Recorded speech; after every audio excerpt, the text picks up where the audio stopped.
حضرت خدیجہ سلام اللہ تعالی علیہا جب شاگردی رسول اللہ صلی اللہ علیہ وآلہ وسلم میں آئیں، رسول اللہ نے جو زوجہ تھیں لیکن یہ زوجہ امت رسول بنی، امت رسول.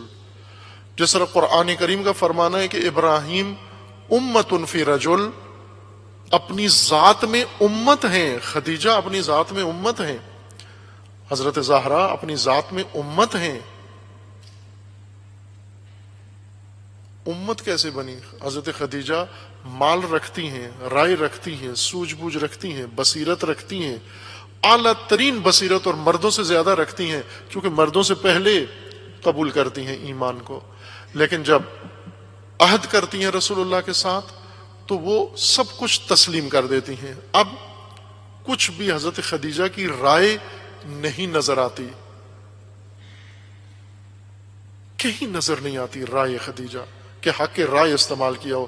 یا رسول اللہ میری رائے یہ ہے کہ آپ اس وقت اس عمل کے بجائے یہ عمل کریں. بعضوں نے ایسے نقل کی ہیں، وہ باتیں ضعیف ہیں، غلط ہیں حضرت خدیجہ کی نسبت کے. رسول اللہ وحی اتری، پریشان تھے، سمجھ نہیں آ رہی تھی یہ کیا حالت ہے. حضرت خدیجہ کو بتایا کہ اس طرح ہو گیا میرے ساتھ، تو حضرت خدیجہ نے اپنے ماموں کو بلایا اور انہیں کہا کہ یہ حالت ہے. وہ ماموں مسلمان نہیں تھے، وہ ماموں اتنا دانا تھا کہ نبی کو بتا رہے ہیں کہ آپ نبی ہو گئے ہیں. جل الخالق، نبی کو نہیں پتا میں نبی ہو گیا ہوں، غیر نبی کو پتا ہے کہ یہ نبی ہو گئے ہیں اور وہ ان کو کہہ رہے ہیں کہ آپ نبی ہو گئے ہیں. یہ وحی ہے. یہ من گڑت باتیں ہیں، یہ نہیں ہیں، غلط ہیں. یہ حضرت خدیجہ مطیع رسول اللہ ہیں، اور تمام ازواج امہات المومنین میں رسول اللہ کی ازواج گران قدر میں سب سے عالی ترین مقام اسی مخدرہ کا ہے. اور یہ رسول اللہ فرماتے ہیں. رسول اللہ کی بعض ازواج، چونکہ جب تک حضرت خدیجہ تھی رسول اللہ نے کوئی اور کسی سے ازدواج نہیں کی، اور حضرت خدیجہ کے بعد متعدد ازدواج ہوئیں، اور حضرت ان ازواج میں بارہا حضرت خدیجہ کا ذکر چھیڑتے تھے، خصوصاً ازواج کے سامنے.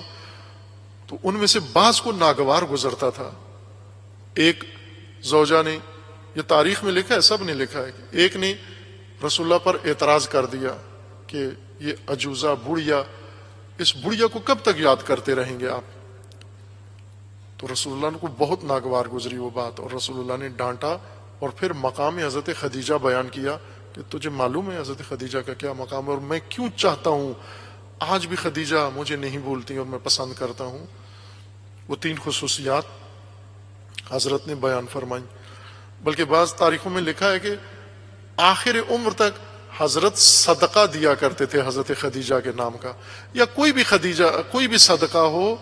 حضرت خدیجہ کے ساتھ جن عورتوں کا تعلق تھا، وہ عورتیں جو مہاجرات تھیں، ہجرت کر کے مکہ سے آئی تھیں، حضرت خدیجہ کے ساتھ جن کا انس تھا، ان خواتین کو خصوصاً حضرت وہ صدقہ حضرت خدیجہ کے نام سے پہنچایا کرتے تھے. یہ اہتمام تھا شدید، یعنی نہ صرف حضرت خدیجہ کا احترام بلکہ حضرت خدیجہ کے ان خواتین کا احترام، ان ساتھی عورتوں کا بھی احترام رسول اللہ نے آخر تک بحال رکھا. احترام خدیجہ میں، چونکہ یہ خواتین حضرت خدیجہ سے تعلق رکھتی تھیں، ان کے ساتھ رفت و آمد تھا، ان کے ساتھ ان کا اٹھنا بیٹھنا تھا، اس قدر عزیز تھیں. کیوں عزیز تھیں؟ چونکہ حضرت خدیجہ مطیع محض تھیں رسول اللہ کے سامنے. اطیع اللہ و اطیع الرسول کا ایک کامل نمونہ حضرت خدیجہ تھیں. کس چیز نے جناب خدیجہ کو اس مقام عظمیٰ تک پہنچایا؟ وہ تھا عہد اللہ کے ساتھ، اور عہد ہے ایمان ہر ایک کو مطیع بناتا ہے.